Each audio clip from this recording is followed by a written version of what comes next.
guddidii ganacsatada ahayd ee muddada u kala dab qaadayay xukuumadda Soomaaliland iyo sidoo kale asxaabta mucaaradka kuna foogana xal u helidda iyo soo afjaridda khilaafka ka dhaxaloosan xukuumadda iyo xisbiyada mucaaradka ayaa haatan go'aankoodii kama dambaysta soo saaray waxaanay ku socodsiiyeen tala soo jeedintooda shir guddoonka labada gole qaran ee Soomaaliya waxa halkan taagan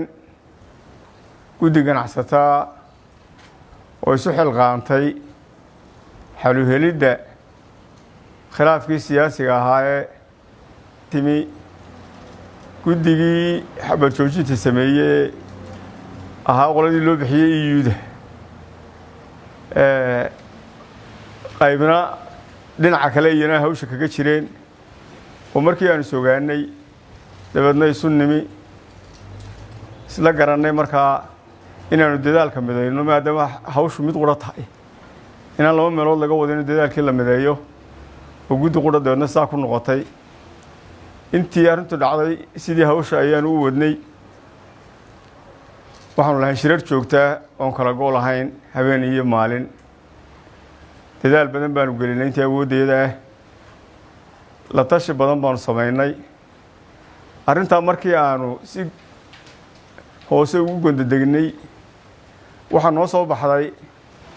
in waxa la isku hayaa ee muranka keenay yihiin muran sharci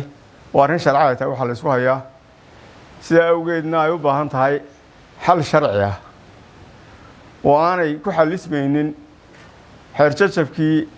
dhaqankaynoo ahaa ee aynu arrimaheena ku dhamaysan jirnay marka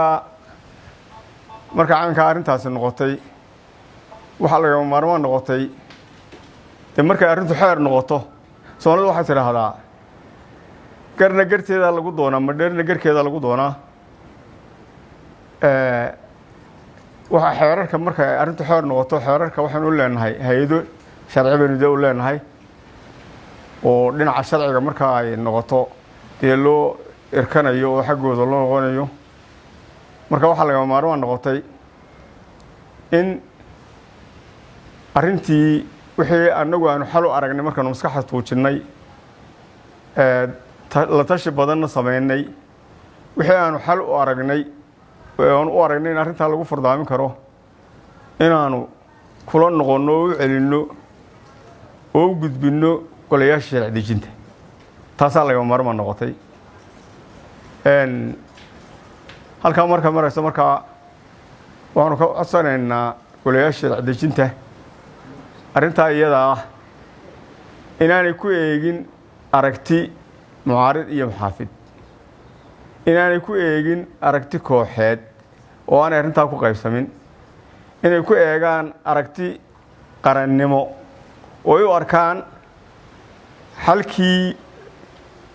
dalkan inay ka talinayaan waana dee dadkii loo egmaday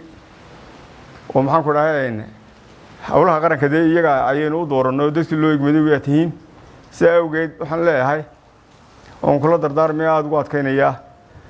dhinacyada ishaya iyo dhaqan iyo maxaan ku dhahay ummadda Somalilandba shacbiga Somalilandba waxaan u soo jeedinaynaa inay golayaasha qaranka ee sharci dejinta ku taageeraan hawshaas iyada ah annaguna si ay sharciga u waafajiyaan wixii aanu xal moodnay waxaan u gudbinaynaa golayaasha qaranka marka iyagu waxaan ka rabnaa waxa si ay sharciga u waafajiyaan baan ugu gudbinaynaa Somaliland waxay ku nabad caanamaashay wada tashi iyo isu tanaasul tannatii kama maqna oo kama madna inagoo sharciga raacayna oo dee qaran baynu dhisaynaa sharciga laftiisana inaynu ku dhaqanno baranno u baahan haddana waxa weeye dhinac waliba ama cid waliba waa inay dhinaceeda ka dabcisaa arrinta oo ay ku qanacdaa halkaa wixii ka soo baxa si wada jirana loo taageeraa wixii qodobo aynu gaadhnay ee aanu xal moodnay oon isleenahay mushkiladda imika taagan waa lagu fardaamin karaa mustaqbalkan waxbay tari karaan waxa qodobadeeda inoo akhriyi doona Masar Cabdirashiid Habshiil annagoo ah ganacsatada isu xilqaamay sidii xal loogu heli lahaa muranka siyaasadeed ee doorashooyinka soo socda waxaanu la tashanay khubaro sharci yaqaan ah shirar badanna waanu yeelanay waxaa noo soo baxday in arrinta la isku hayaa ay tahay mid sharci haddaba annagoo ka duulayna muhiimadda ay leedahay in golayaasha sharciga loo noqdo marka uu muran noocan oo kale yimaado waxaanu garannay inaanu talooyinkan u soo jeedinno golayaasha sharci dejinta qodobka koowaad in la dedejiyo sida ugu dhaqsaha badan loo dhammaystiro ansixinta xubnaha ka dhiman komishanka doorashooyinka qaranka qodobka labaad in la isku sidko oo mar la wada qabto doorashada madaxtooyada iyo ururada xisbiyada sababaha aanu ugu talinayno labada qodob ee aan sheegay ee ah in la isku sidko doorashada waxa weeye duruufaha dhaqaale ee maanta dalkeena ka jira sida abaaraha sicir bararka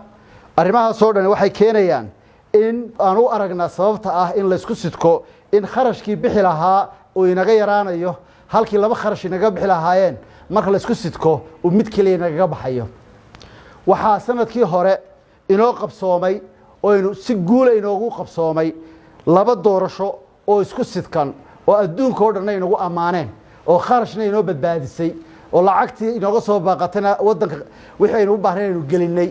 marka isku sidkanadu waxay naga yaraynaysaa kharashaadkaas doorashooyinkiina way inoo koobmayaan halkaynu 5 sano qabsanayno 3 doorasho ama wax ka sii badan inaynu qabsano 2 doorasho ku soo ururino ayaa fikraddan aanu keenay aanu aragnay dalka iyo ummadaba dan u tahay go'aankii maxkamadda sare ay dhawaan gaadhay iyo kaabista xeerarka golayaasha dejintu waxay kor u qaadaysaa sareynta sharciga iyo in la xoojiyo kalsoonida la siiyo hay'adaha sharciga dalka waxaana xal u noqonaysaa muranka iminka iyo mustaqbalkaba waxaan ugu baaqaynaa xukuumadda xisbiyada mucaaradka ah ururada siyaasadda iyo dhammaan dadka reer Soomaaliland inay golayaasha sharci dejinta ku taageeraan sidii ay arrintan xal waara oo sharciga waafaqsan uga soo saari lahaayeen sida ugu dhaqsaha badan haddii alla ka dhigo. Cabdiqani Xuseen Abukar Cabdiqani Baylood Horyal TV Hargeysa.